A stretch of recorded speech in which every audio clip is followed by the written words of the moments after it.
just do some.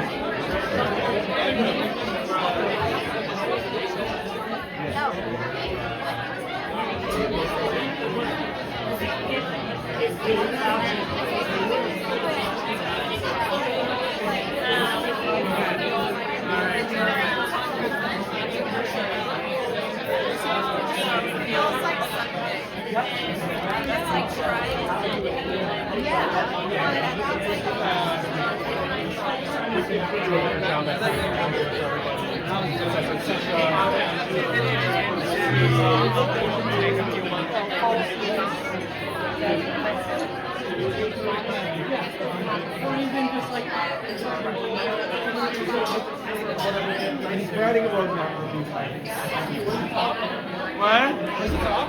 What? Where's it? That way. Why does data praxis?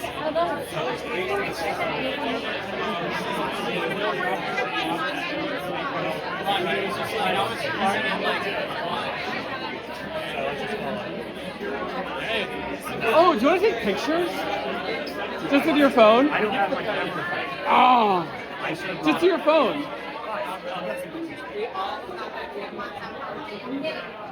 I think I really had some drawing.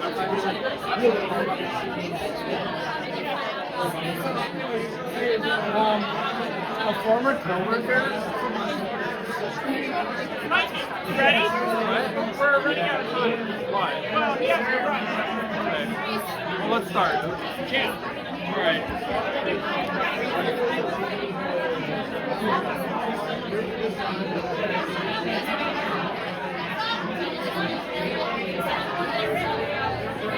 Okay, everybody, we're gonna start. Are you guys? Can you hear me? If you want to see, if you guys.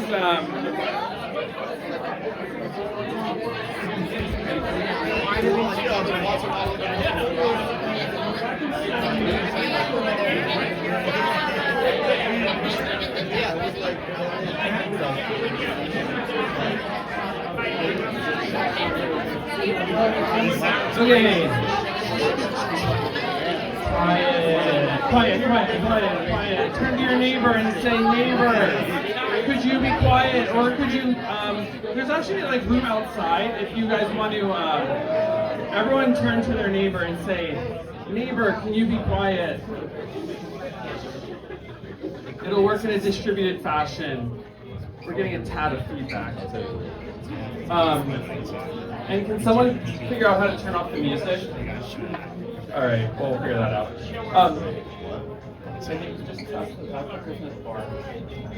Thank you guys all for coming out to DeSciNYC. We're so honored to have you all here. Also, there's room outside. It's not as fun, but you can definitely hear things going on out there. I'll just quickly go through these slides for everyone. So this is DeSciNYC. We host these monthly meetups about once a month. Sometimes we do them twice a month. And we have lots of people coming to them. And it's about bringing people in New York together over science instead of just like alcohol or run clubs or something like that. You can have like an intellectual discussion here. Here's some of our upcoming events. Oh, here's some of our previous speakers. I'll tell you that in a second. So here's our upcoming events. We have one on nutrition, transport, and cell metabolism, which will be really cool. That is on August 12th, which is coming up. And then we have another one. Does anyone get that? Who wants it? Okay. We have another one on embryo editing, which is going to be very interesting. Thank you to Yana for organizing that one. And thank you to Conrad for also helping check people in. This was very helpful. We wouldn't be able to do this without you guys, so it's very much appreciated. Does everyone have that? All right. A couple more people. Cool. Okay. Who here knows what decentralized science is? It's like using crypto and the blockchain to improve science. So academics today have just so much going on. It looks like they're getting defunded at every turn. There's a lot of reproducibility issues. What if you could use like crypto incentives to change how science is done? So every time someone submits data to a data set, they earn crypto, or anytime someone does some analysis that's really interesting, they earn crypto. And the idea is if we change the incentives around how science is done, then you can actually change how science is done. We can talk more about it. I'll run quickly through this. We're conducting an experiment right now around sleep. So in New York City, sleep is so important. There's so much noise pollution. We're running the first ever distributed sleep study where people are earning crypto for their sleep, and we hope to create a sleep science platform. So if you're interested, you can download the app here, and you can take part in the world's first distributed sleep study. I think this is very cool, and it's like imagine you're part of the first university in the world. This is kind of like what that is like. How many people here are in the room already on the platform? Oh, okay, a handful, very cool. Thank you guys for signing up. Okay, and then one other plug, just because, sorry, I didn't mean to. I'll go back. On the DeSci website. What? Is this on the website? No. No. You get it here then, right? What? You have to get it here. You have to get it here now, yeah. Oh, and the other thing that I want to mention is we're hiring. So if anyone is interested in, is looking for a job as a programmer, as a designer, as a developer, or as a business person, scan that QR code over there, and it would be lovely to stay in touch.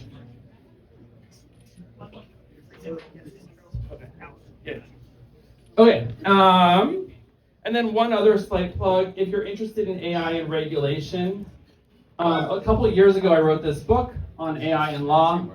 I didn't have any copies with me, so, we have one right here. Thank you, Anthony. Signed. So, it's signed. You can get this on Amazon if you want to learn more after the event. It's very cheap, it's like $10 or something. Here we go, thank you. So you can get the QR code there. Okay, without further ado, co-host of this tonight is David, who's with Freedom, so I'll let David have a couple seconds.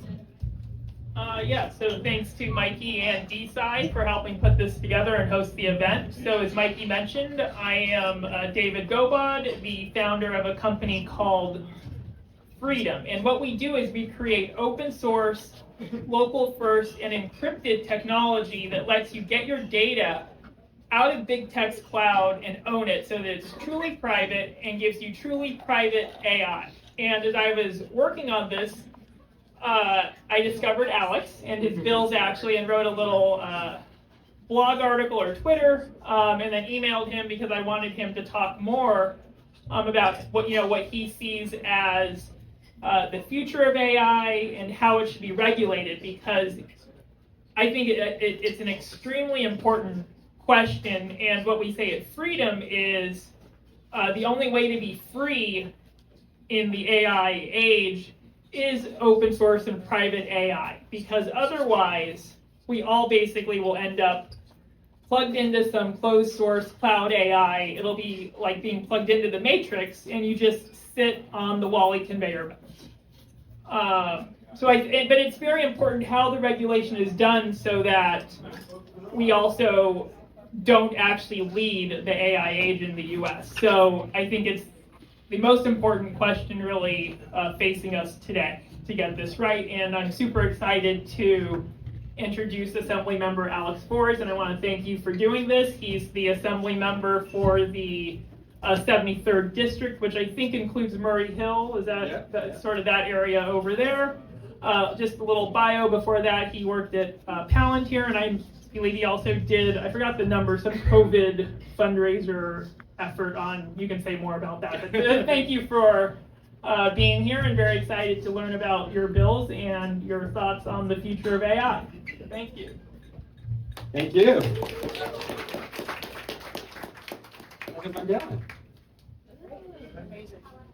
I think we do better than that. How's everyone doing? Yeah. Cool. This is a packed room. This is a really cool event to bring people together to have conversations about science, about emerging issues. I mean, the range of topics that you've covered in past events has been quite broad, but also each of the talks have been quite deep. So that is a rare combination, and to see this many people interested in having these sorts of conversations is a really exciting thing.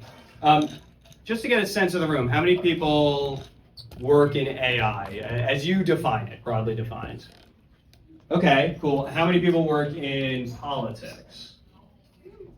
Couple, half of which are my staff, but okay. How many people is this their first DeSci event? Awesome, really cool. That's really exciting to see. It's my first two, so we'll figure this out together. I want to make sure there's a lot of time for Q&A. I believe, correct me if I'm wrong, where'd Mikey go? Like 20 minutes. Right in front of me. 20 minutes. No, I was going to say, am I the first elected official that you've had here? Yes. Okay, Yeah. so I want to make sure there's a lot of time for Q&A on any sort of topic, AI regulation, politics, government, whatever. But I want to just tell you a little bit about... Do you have his slides? Yeah. Great. I want to tell you a little bit about who I am and how I came to this, how I think about AI regulation broadly, how I think about the role of states in doing that, and then focus a bit on frontier models in particular, because I know that was a lot of what was put out here and probably what a lot of people want to hear about, so I want to make sure we have a lot of time for that. Sound like a good plan? Yes. Cool. Excellent.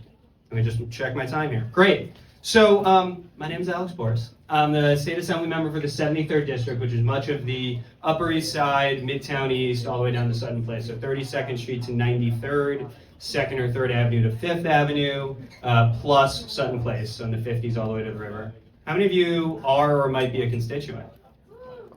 Okay, so I got to be careful. I have voters in the room, so that's good.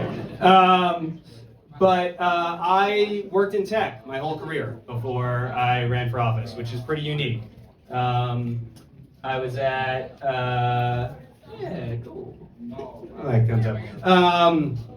I was at Palantir for 5 years or so, and then a couple of startups after that. The last of which was helping to sign up people for COVID relief, which was being referenced before, helping them keep their water on, their electricity on, make sure that funds got to the people that it actually depended upon. But I was always working in and around government technology.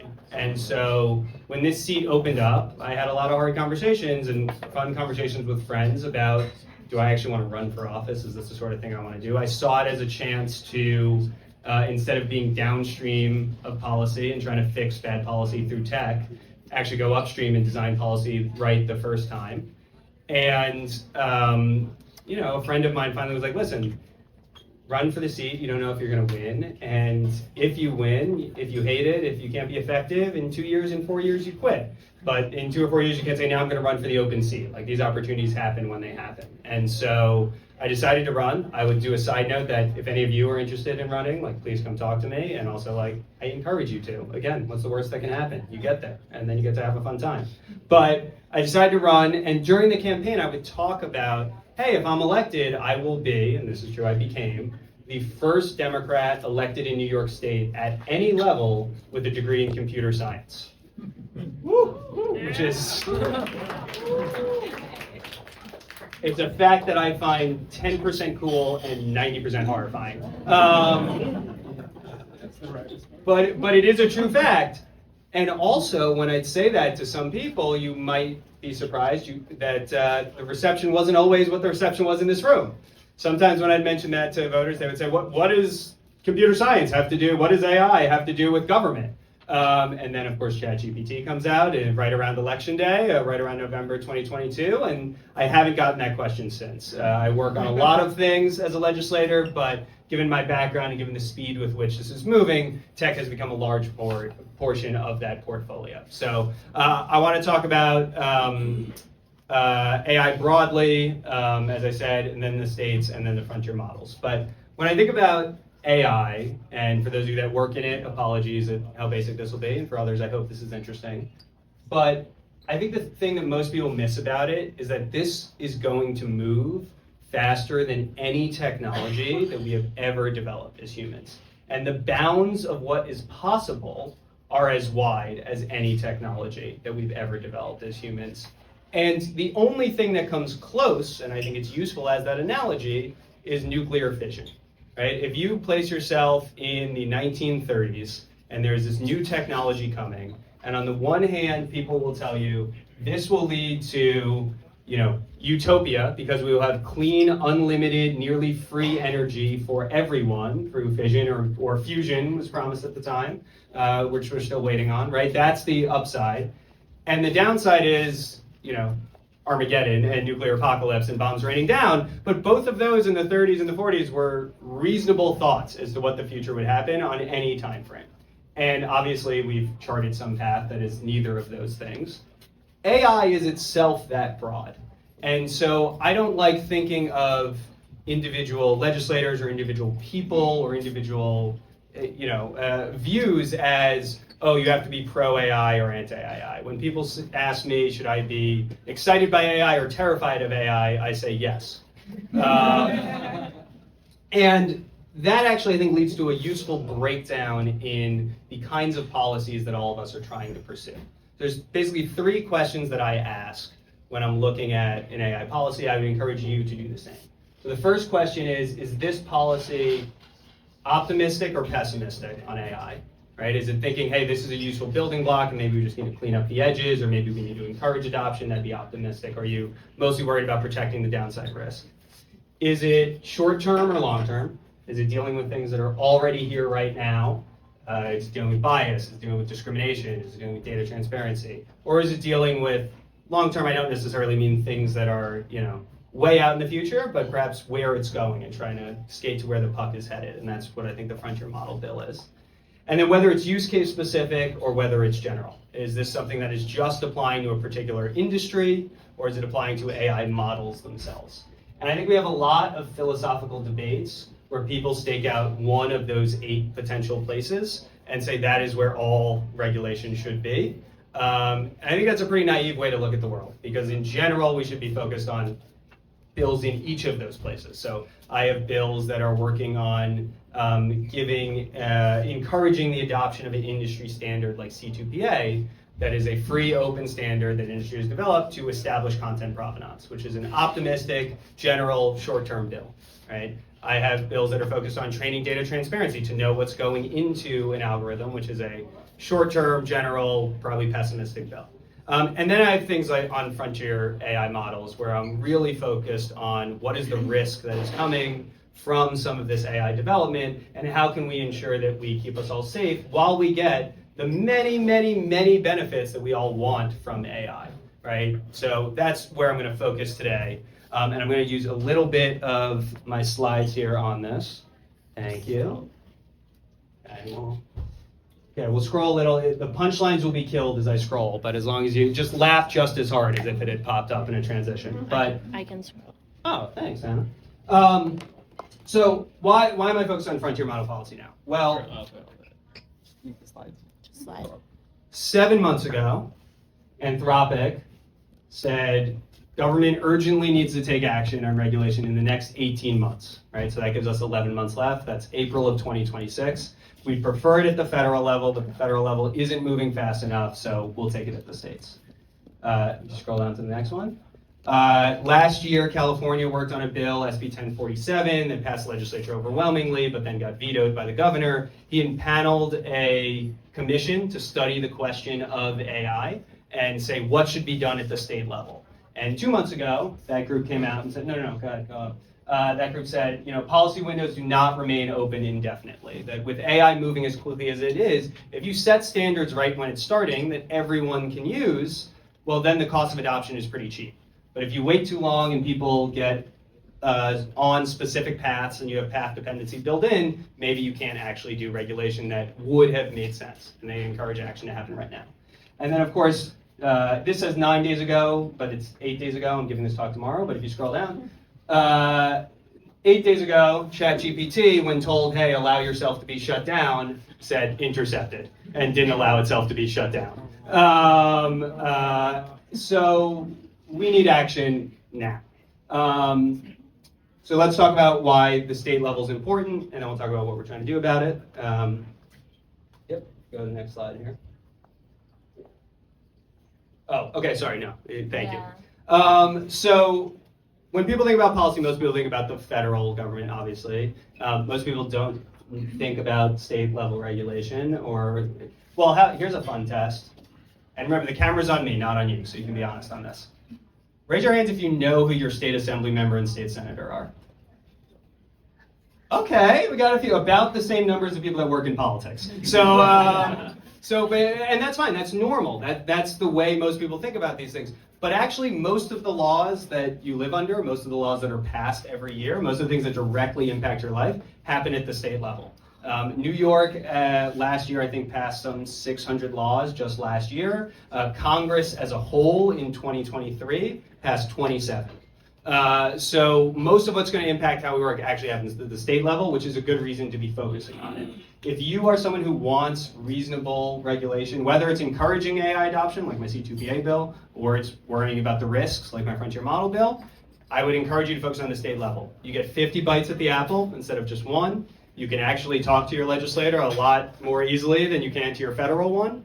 There are different coalitions that are possible at the state level that aren't as entrenched at perhaps the federal level, where you have two parties that will never talk to each other and always operate that way. At the state level, we tend to be much more cooperative and actually can get interesting things through.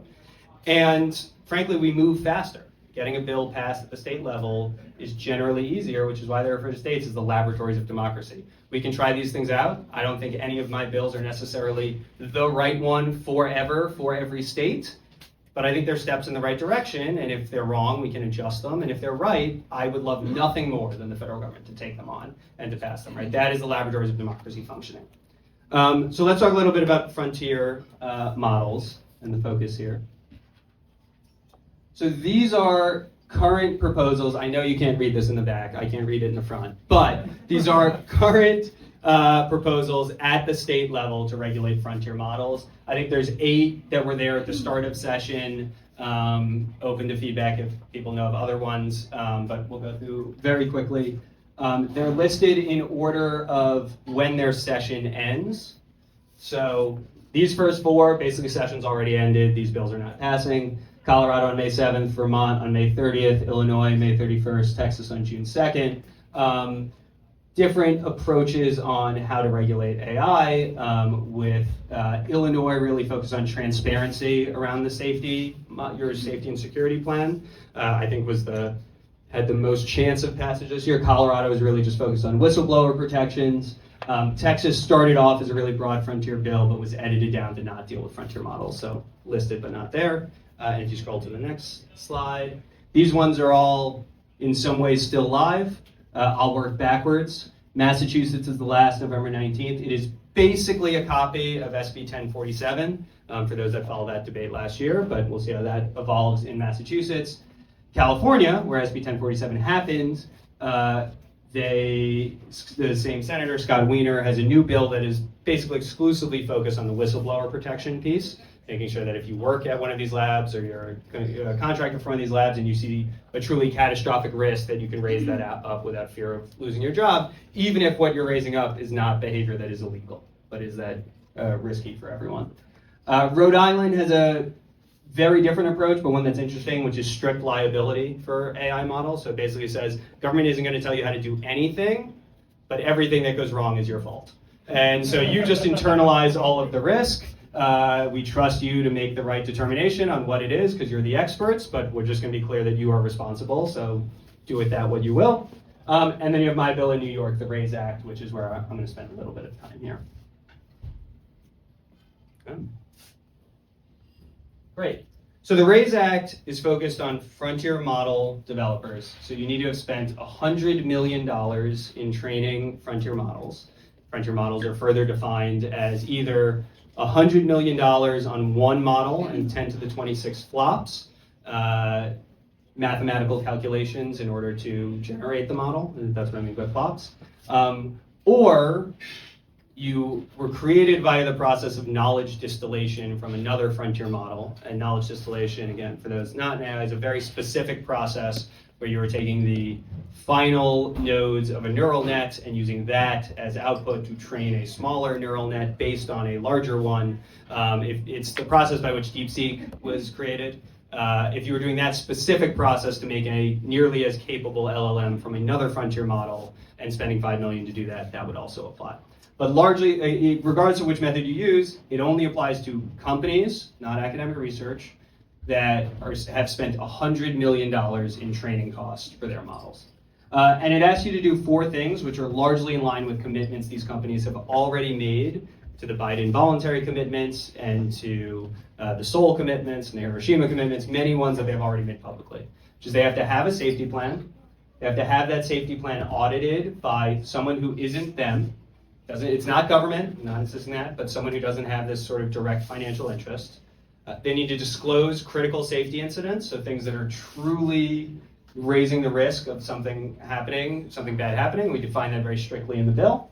And then they have to not fire employees or contractors that raise up catastrophic risk, that whistleblower protection. Largely what this is aimed at is saying the cigarette companies, the tobacco companies that knew their own testing showed that cigarettes cause cancer, and then publicly they went out and said it doesn't cause cancer, and they kept selling it.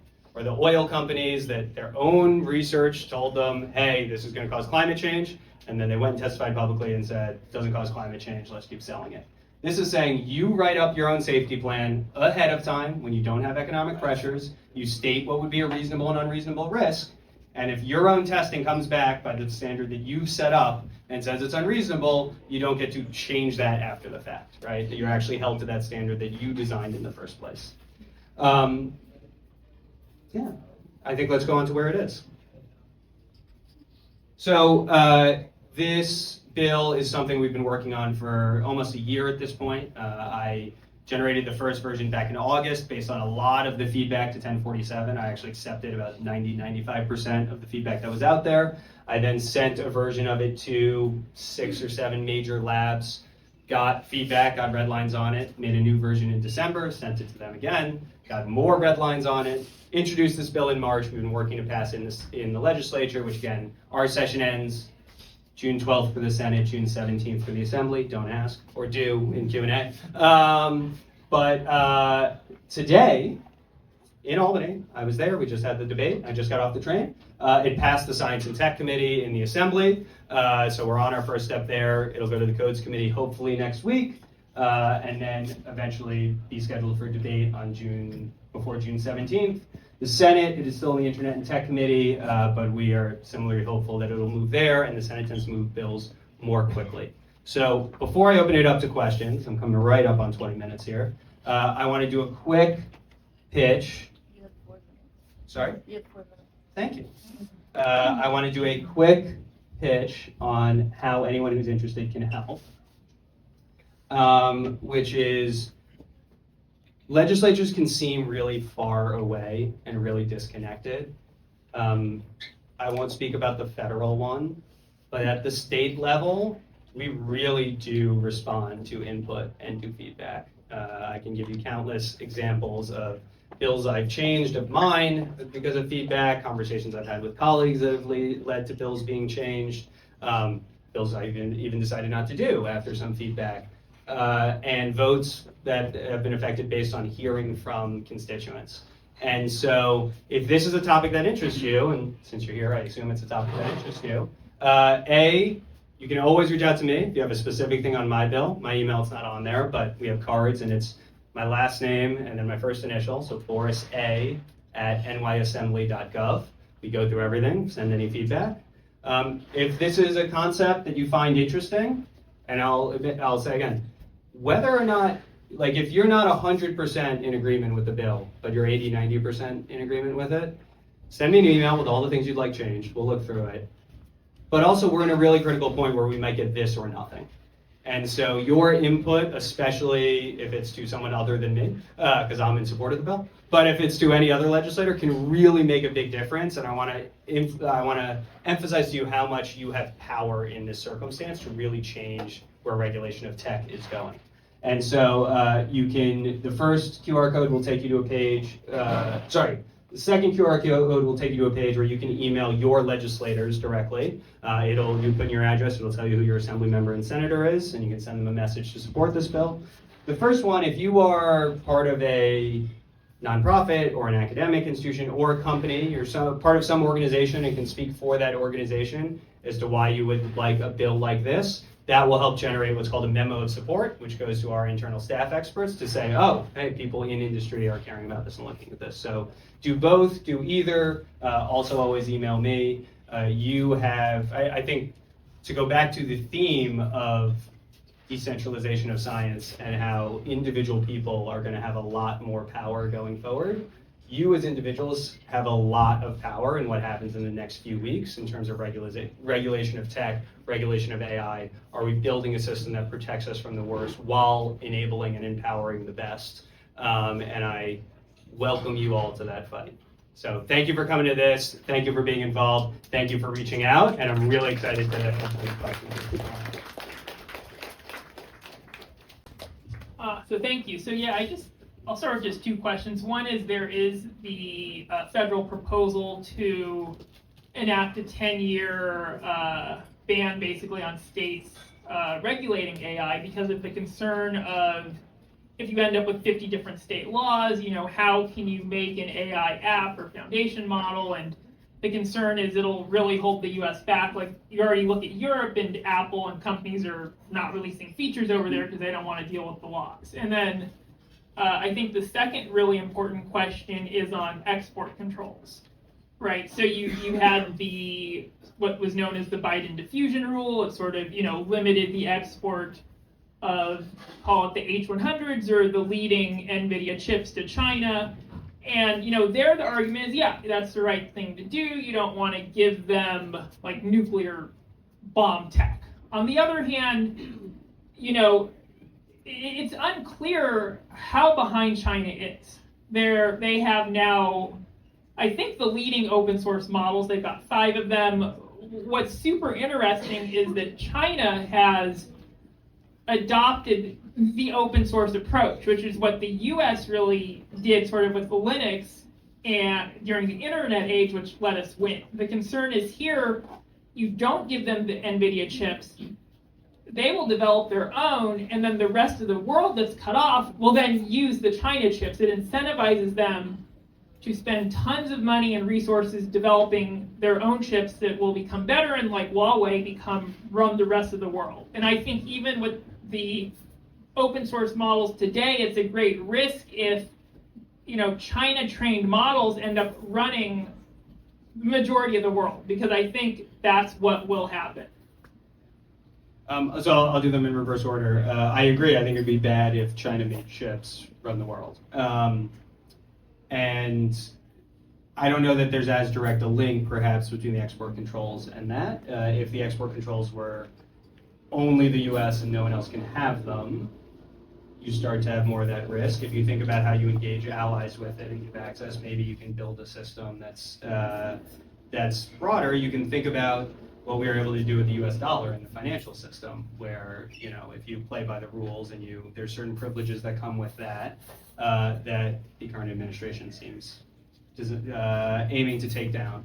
But so generally, I think export controls on chips to China are something I support, but they can't be your entire strategy, right? You also need to follow that up with deep investment in AI and AI research here in the US, and making sure that we are finding ways to get more renewable energy and to get transmission lines so that we can build data centers so that we can actually do some of this research. In New York, we did something called Empire AI, which is we put a big investment in buying a number of the chips and making them accessible at cost of running them, not at cost of buying them, to universities. And so we've been able to accelerate the research of universities in New York, and over time we're expanding out who has access to that. So you need both sides of it. You can't just do the restrictions, the export side. On the federal piece, I agree, this should be done at the federal level. Full stop. Come to me when it is. And I think what doesn't work is saying, we're not going to do it at the federal level, and also none of the states can do it. Aside from it being blatantly unconstitutional and violating the rules of the Senate in terms of having a fiscal impact and many other things that may or may not matter in the current world, you can think about the debate over, say, Obamacare, where forever one party was able to run on, we're going to replace it with something better, and everyone loved that. And it's easy to say, hey, it shouldn't be 50 states, it should be one federal standard. Great. What's the federal standard? I think you saw the debate with Obamacare. When it came to, wait, what's the replacement? They were like, oh, wait, we don't have one. Okay, we're going to keep this. So if any Congress member or senator who's watching this wants to take the RAISE Act and pass it, I would love that. please do it. If you want to have a conversation about changes, great, let's do that. But to say, you can't do any, we're not going to do anything, and also you have to bury your head in the sand is like a real way to ensure that we are not taking the lead in AI. Should I go on? Is that, yeah, okay. Go ahead. So let's say AI goes sentient, right? Who takes liability there? What are your thoughts on that? So I think that's interesting with the Rhode Island proposal, which is like strict liability for the developers, right? My proposal doesn't change liability after the fact. If you develop a thing and it goes wild and what I'm focusing on is killing 100 people or $1 billion in damage, like courts already know how to deal with that liability. That is there. Now, if an AI model is sentient, I don't think you're going to find a court that says the developer isn't responsible for that because you're telling me it's sentient.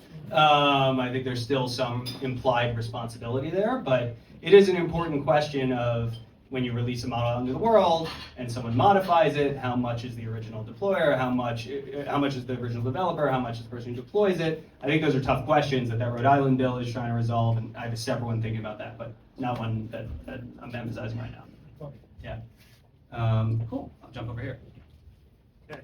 I think it's great that we have you. So I'm a data scientist and founder in medicine. Cool. I will say, I think this is more regulatory capture sort of Sure. legislation. And I'd say that because you're focusing on model development and not the application layer. Model development, this is exactly what the Anthropics, OpenAIs, and Microsofts want. This is anti-DeSci, really. It's anti-decentralization. We want to talk about a practical application level legislation. Force these companies to align out real images of people out of the generators, right? We had OpenAI sort of self-regulating this. Early image generation, you could not get a real person out. That was smart of them. Then Elon Musk comes around with Grok, blows that open, now they react, and now you can get real politicians and real people out of ChatGPT. That is a very practical application layer step you could take. Why are we focusing on flops and friends? So, sorry, the second part is government should require that the frontier models make real images of real people? That's application layer, right? Why focus on model training when you should be regulating application layer? Oh, because you should do both, is the short answer. But it would come to great news to Meta and OpenAI and Anthropic that they want this and love it. Because they've been very public that they don't want it and don't love it. So they would be interested in that take. They don't want them to have to put out a safety plan and be really held to it. It's been the experience and what they're saying publicly. There's always a threat of regulatory capture, right? And that's why it's important to have real conversations that are based on the details of the bill and the nuances of this bill. I have heard the argument that they love it, and they make the argument that they don't. Jump back over here. Food for thought.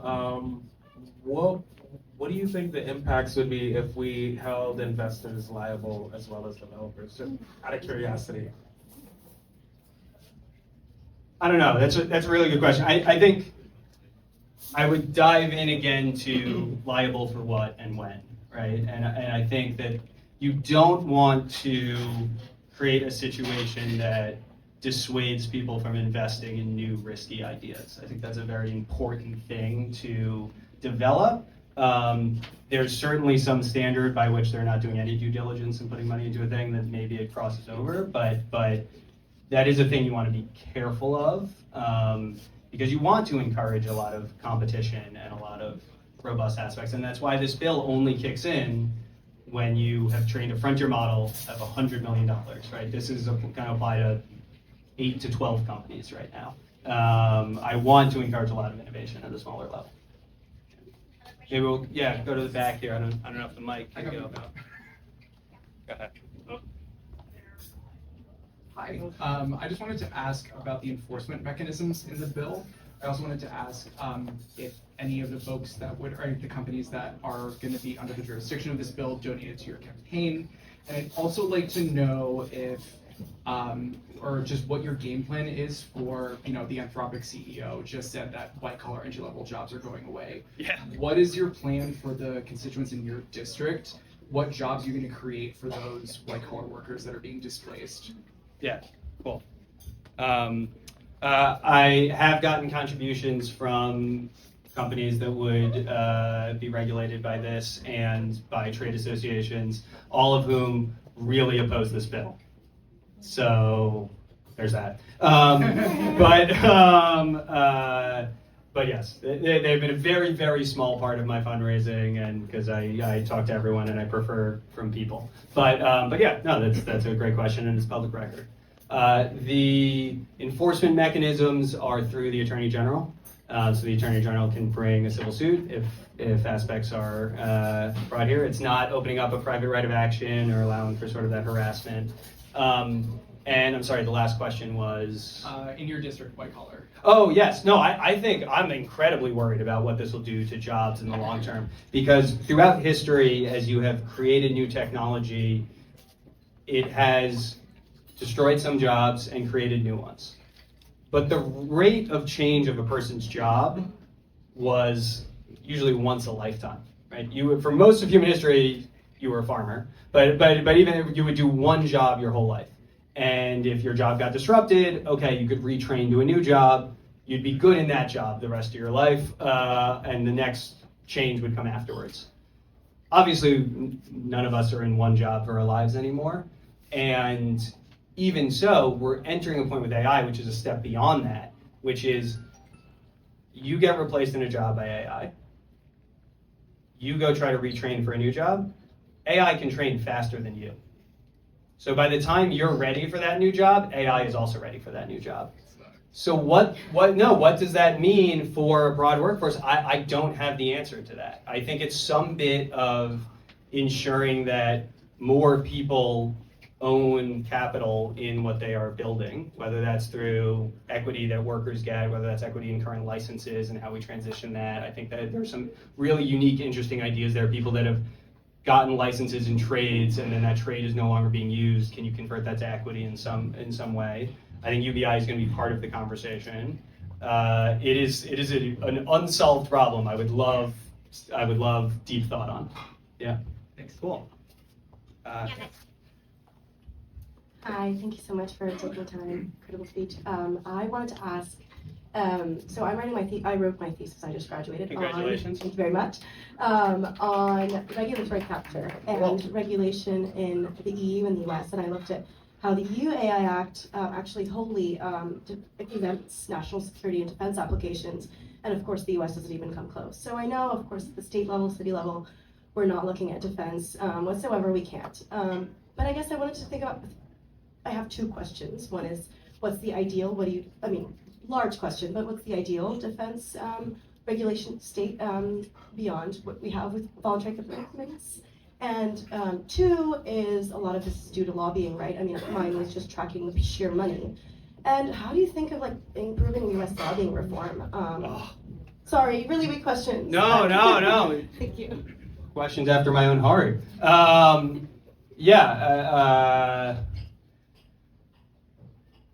What is the ideal regulatory structure when it comes to national security is a really big question, and I think it probably involves some conversations in classified rooms. So I'm gonna skip that one if that's okay. It's just not where I'm spending time. But on regulatory, on lobbying reform and all of that, we should have really strong campaign finance reform. We should have strong incentives to take small dollar donations. We should have matching funds for contributions that are coming from real people. I don't agree with Citizens United. I don't get a vote on the Supreme Court, but I think it's sort of crazy that we have this fiction of, a wholly separated thing is spending money, and definitely no elected official has any knowledge of that or it's influencing their behavior in any way because it's an independent spending. That's a fiction. Yeah. And so there's a lot of changes, some of which are easier to make at the state level because the federal constitution empowers states to regulate their own elections. So we have done some of that at the state level. I think we should do a lot more. I think it's a much harder push at the federal level. But I will say one thing. Money in politics is bad. We should have less of it. Lobbying is Sometimes, usually bad. Sometimes it's good. Like it's advocacy groups that come up, right? That's lobbying, right? And sometimes they bring really interesting perspectives. But on the whole, yes. What I don't want people to walk away from is a belief that there's like capture of everything that is passed. Spend a little time in Albany, spend a little time in DC, less so in DC. Spend a little time in Albany, you'll see bills passed every day that the big lobbyists hate. Ultimately, we have to win our elections by going to the people, and that's not to say that people are always following what they in their districts want, but I think in people's head, there is more prevalence of the worst examples, but it's because that's what's covered in the news. Like, the whole constituency wanted clean water, and the politician voted for there to be clean water, doesn't make the 6 p.m. news. But the whole, and that's what happens 9 times out of 10. But the whole community wanted clean water, and the politician voted to pollute it with PFAS, that makes the 6 p.m. news, as it should. But that doesn't mean that's what happens at that same prevalence in legislature. Let's do short questions and short answers, just so we can get Yeah, there. short answers is a really good tip. That's, sorry about that. Yeah. So in New York, in your district, we have a lot of IP quality, like actors, publishing, that kind of stuff. So are any of your bills basically addressing AI? If I Google Harry Potter, I'm going to see Daniel Radcliffe, right? And my daughter's an actor and starting out in New York. So basically, like, what can you do in terms of really protecting IP? Do you believe that LLM generated content has any IP protection at all? That what generate content? So if I use an LLM to generate LLM content, generate, do you think that there's actual IP, intellectual property there, or is it Good, not? you got it. That last part is a challenging legal question, and I'm not a lawyer, so I'll pass on that one. On the what we can do to protect it, my bills aren't directly addressing it, but that's because many of my colleagues are. And so we've been able to pass some things recently and more that we need to do. So one of the bills that passed last year was ensuring that in the state of New York, if you are a performer, you cannot sign away the rights, your digital rights to yourself, unless that contract has been reviewed by your collective bargaining unit, by union, or by your lawyer. So they can't force any like starting actor to be like, oh, by the way, we own your image forever. Including video games, that's a debate right now. I think video games are included, but I will double check that. I will. So yeah, that's one of the things we've done. Sorry? They're on strike because of that right now. There you go. There you You're go. gonna have to repeat what people shout. She said they're on strike because of that, and it's a follow-on from the strike that the Directors Guild and the Writers Guild and the Screen Actors Guild had last summer to get those protections in their union contracts. But even people who are not union should have that protection too, which is why that bill's necessary. But yes, absolutely, they're on strike right now for that. Cool. Let's try. Can I include someone like shouting from the back? We see if that works. Check this question, guys. Yeah, can I go over it? Yeah, go. You New go. vision, you made the analogy earlier. Yeah. How do we avoid those mistakes? For example, right now we haven't built one in 50 years, and Yep. China has 3 times our power output. How do we not fuck that up with AI? We don't have 3 Mile Island. The question was, hey, nuclear power, we've messed it up. We haven't built one in 50 years. How do we make sure we don't repeat that with AI? We don't have 3 Mile Island, which I'm being like a little flippant. But what I mean is a lot of that, what I would describe as over-regulation, came in response to a disaster. And so I think one of the things. Okay. It wasn't a big deal, and something's always going to go wrong, right? Like if No. Sorry, I just, to be clear, I'm saying there were political actions taken because of it, right? And when you have a major disaster, the natural reaction of a government body is to clamp down in ways that I think maybe shifted risk. So I actually think making sure that nothing horrific happens with AI is the most pro-innovation stance, because the alternative on the other side is one that really cramps down and harms a lot of that innovation. Yeah. Question over here? Yeah, I just want to clarify something before I ask my question. So you had a safety plan, Yeah. and then the safety plan reviewed by third-party actors. Yeah. The safety plan has to be developed by the company that you're regulating, by the frontier model. Yep. And then do they get to select a third-party actor Yes. who reviews it? Yes. Isn't that a bit of a conflict of interest? Yes. Why is this in the bill with this? Sure. Isn't it a conflict of interest that the third-party actor, that they get to select third-party actor? Yes. And that they make the safety plan themselves. Yes. 100%. And that is why I find it so crazy that people are saying, oh, this is stringent, we could never comply with it. most developers have been very responsible. I expect most of them to be very responsible when the right guardrails are set up. If we pass this bill, if some set of unscrupulous auditors pop up, or we see some large developers really taking advantage of it, state legislature, we can take other action in the future. But there's a risk of over-prescribing that in a way that actually makes it impossible to deal with. And I wanted to make sure I didn't go on that side. But yes, I am worried about that. My ideal one would probably be stronger than it is. Sure. All right, so we have like 10 questions, so let's answer them quickly. Okay. There's a lot. Go ahead. Yeah. Just why didn't you, what would the provision be to make it a bit stronger? More set standards on what the audit needs to be, or some other body that validates them, or some set qualities to be an auditor. We didn't really put any of that. Yeah. Do you want to just call on like 2 or 3 people, and then I'll do both of them in a row? Yeah. You can go, all 3 of you, and then you'll answer all 3 of them. Okay, so if you can shout your questions, and I'll try to repeat it, and I'll do 2 or 3 in a row. So shorter questions will be really helpful for my memory. Regarding Palantir, a company that's come under scrutiny for the export of technology, potentially utilizing AI to make decisions that lead to the deaths of people overseas, have you considered legislation to limit the harms or unreasonable uses of that technology? Okay, then you. Yeah, go. I'll answer, but yeah, go ahead. Do 2 or 3. What can we do to bring the AI revolution in New York? You go to SF, it looks like the future. In New York, we're killing startups left and right. We need to do something to enable startups. I'm a startup founder myself. I'm a constituent. Awesome. It's really hard to build stuff here. Yep. Cool. Yeah, go ahead. How do you see the breakdown of support versus opposition to your bill, particularly like with the California bill that had some sort of strange bedfellows that were there? So I'm curious what your mapping of that is. Cool. Okay, I'll try to take them in order. I don't have any direct legislation on impacts of Palantir or things like it. I left Palantir, and this is part of the public record, partially I was concerned with the direction it was going, and this was back in 2019. Sadly, there's federal preemption for a lot of it, so anything that's worked directly with the federal government, we can't really touch at the state level, but I'm open to ideas about how to keep all of us safe. How to bring the AI revolution to New York? I don't know that SF is a panacea or utopia. I would start there, but we should set our standards higher than SF. So I take the point well. I worked in 2 startups before I ran for office. My wife's a YC founder, and so she's way cooler than me. And so yes, I think startups are super important. Small businesses are most of the jobs and most of the job growth in New York. I want that technology coming here. I want people working here.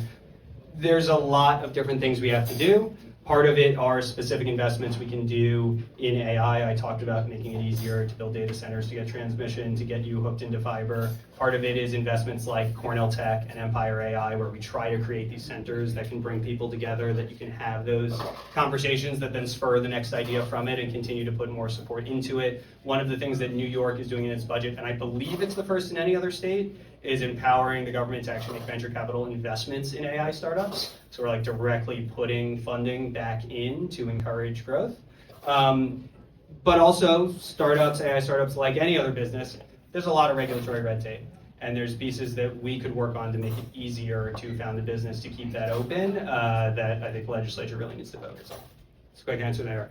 And I'm sorry, I forgot the 3rd question. Help me. What's your mapping? Of strange bedfellows in 1047. Yes.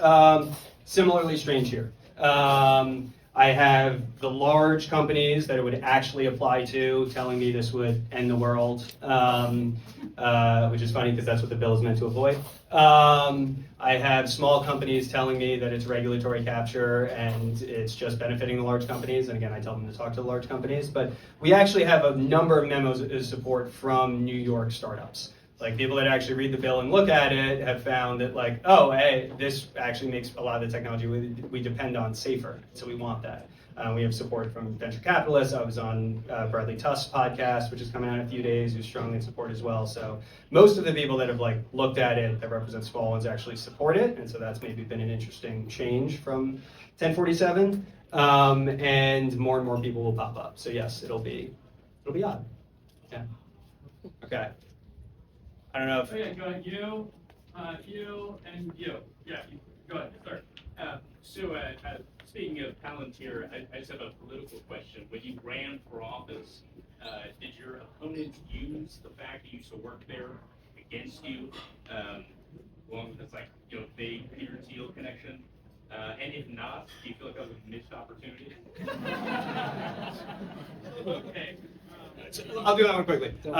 They didn't really use it, but that's because I brought it up to the press the week I launched. And I was like, I'm an open book on all of this, let's talk about it. I gave an interview, and then people read that, and they're like, okay. So I don't think it was a missed opportunity. I think it was dealt with. All right, go ahead, Anthony. Hey, so decade of cybersecurity experience with the federal government. So awesome. Yeah, so super interested. But my first thing is that thoughts on privacy, because it's a hot take, but citizens of this country have had all their data used for anything, right? Basically, we're the ones who are losing out on that. Yep. So what, if anything, can this do as those data sets are even easier to mine and use things for in applications in every single way? How can you protect the citizens in a way that they've never been represented? I'll do this one quickly. The New York Privacy Act, when it was first written, however many years ago, I think there were 3 states that had a privacy bill in place. Now we're in the back half. It's over 25. Sure. That bill is long overdue. We just passed it this week through the Assembly Committee. I think it'll go to the floor. We'll see. I don't think it's going to go in the Senate. I hope I'm wrong, but it is a bill that I am advocating to pass. It's long overdue. I got it. So yeah. Sweet. Cool. What was the third? Yeah, go ahead. Raise your hand if you have a question. Yeah, I do. Okay, so first, how is there a way to prevent the robot apocalypse in a way? Like, I'm just saying, it's like, is it possible to have a universal part of an off switch that would come with these large AI models? Because we're already seeing that those efforts to shut it down are actually being defeated, and that's the most alarming thing that I've seen to date. Like, all the regulation aside, that's the one thing that I think needs to be put in place in some form. So the question was, how do we stop the robot apocalypse? But in particular, like having a shutdown switch or something like that. And this bill doesn't have a shutdown switch, and 1047 did. And partially, I think a lot of opposition focused on that. What this bill does is say companies can design their own plan. Some will say, yes, we're going to keep a shutdown switch on everything. Some will say no. And I think over time, as their auditors, as there's others that look at this, we'll get to some consensus on what that should be and what the risk should be. I think the best step that we can take to reduce the risk of something really bad happening is help me pass this bill. And that's why I went through, hey, there were 8 at the start, and now there's 4, and honestly, I think this is the one that has the best shot. So it's probably not 100% the bill you would write, because it's not the 100% the bill that anyone here would write, because we're all different people. But it is the bill that I think captures the most of this risk and has a real chance of passing. So I don't want to say scan the QR code, but please get involved, because you can really make a difference. Yeah. Final question, or you and then you. Go ahead. All right, Conrad. Can you go into a little bit more detail about how you came up with 5 million or 100 million or these numbers, and why you chose to use a monetary number as opposed to an alternative? Because there is no alternative. Which again, somewhat flippantly. So the question was, how did I come up with the thresholds? The main one the way we got the knowledge distillation 5 million was DeepSeek, right? We didn't want to do a bill that would apply to a lot of the innovators in the US, and then when their models is ripped off, not apply to what's ripping it off. So DeepSeek, the first version wouldn't qualify because it was trained on O1, which wasn't a frontier model, but they spent over 5 million in doing it, did it in knowledge distillation, and that's how we came up with that threshold. The 10 to the 26 flops and 100 million is based on binding executive order partially, and the N1047 and a number of other places. I've had a lot of conversations with industry, as I said at the start, and they said, hey, it's not the perfect definition. I said, I know, give me the perfect definition. Is there a universal capability threshold? I'll plug it into the bill right now.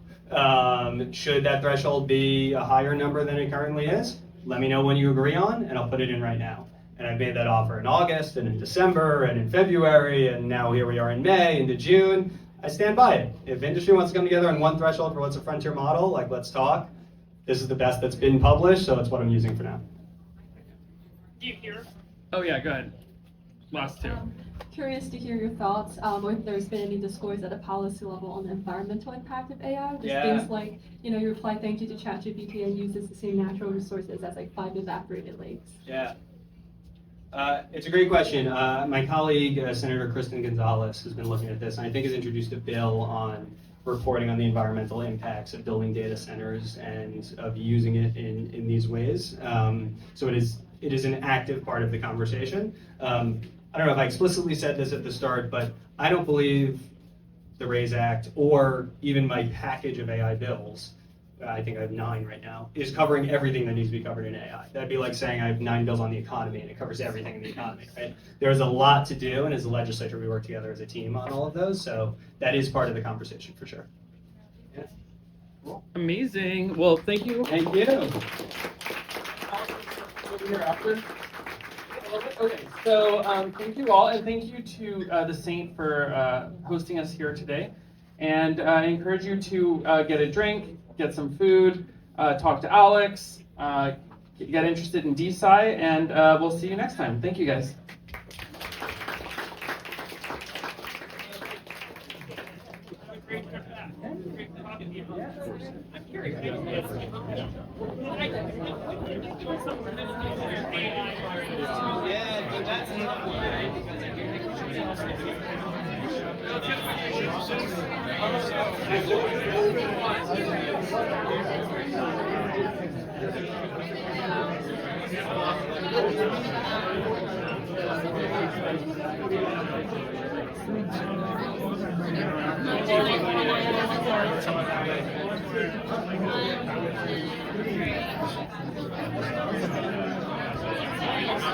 Thank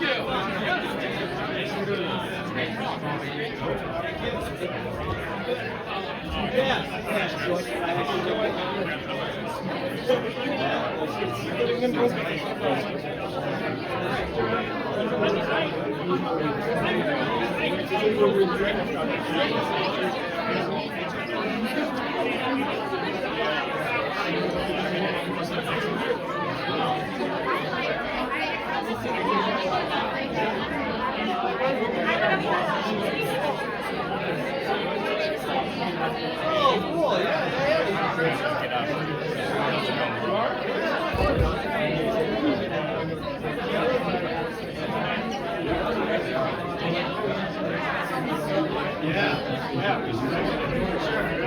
cool.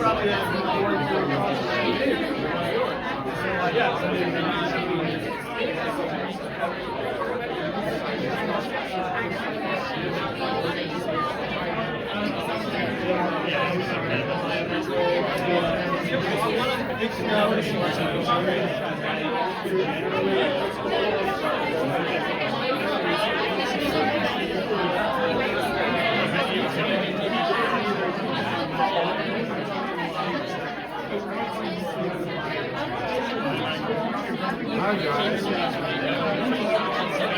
Samuel's on the way out.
Here's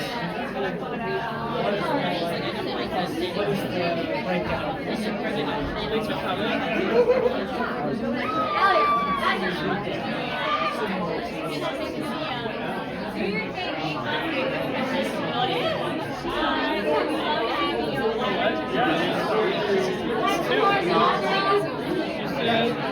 Get a coffee. Here's your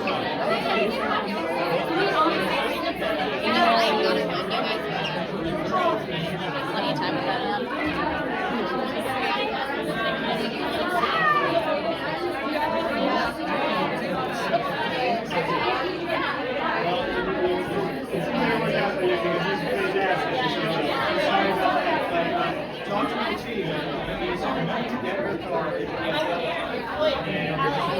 I know, but I still feel that everyone is so Cool?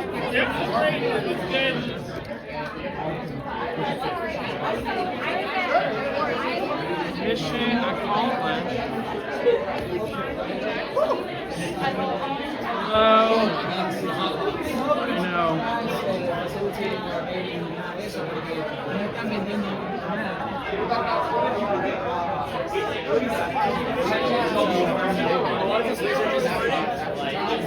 I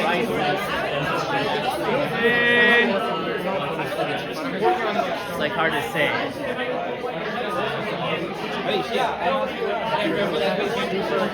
Yeah, so I like.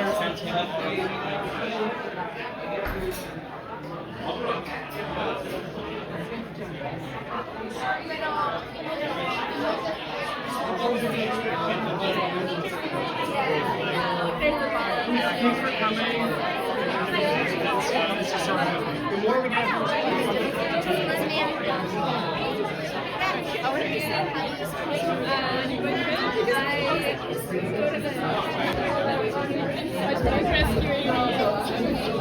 Are you up to anything after? No. Are you? Go get tea stuff. Yeah, I need a little time here. Yeah.